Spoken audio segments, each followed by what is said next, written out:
ભાવનગર શહેરના રામમંત્ર મંદિર પાસે આવેલા સદગુરુ પાન પાસે કેટલાક શખ્સોએ કાળુભાઈ રાઠોડ નામના યુવાનને માર મારતા તેના પિતાને જાણ કરીને તેને બોલાવતા પિતા પુત્રને બંનેને માર માર્યો હોવાની ફરિયાદ નીલમબાગ પોલીસ સ્ટેશનમાં નોંધાવા પામી છે। નીલમબાગ પોલીસ સ્ટેશનમાં એવા મતલબની ફરિયાદ નોંધાઈ છે કે ફરિયાદીના દીકરા રામમંત્ર મંદિર પાસે ઊભા હોય ત્યારે બાલાજી ધોરાજી રાઠોડ,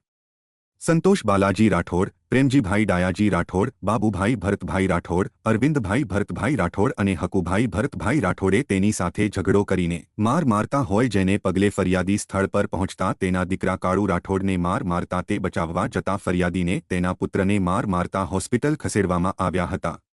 आम 6 शख्सों सामे नोंधायेली फरियाद ने पगले पोलीसे धोरसर कार्यवाही हाथ धरीने आरोपीओ ने झड़पी लीधा हता।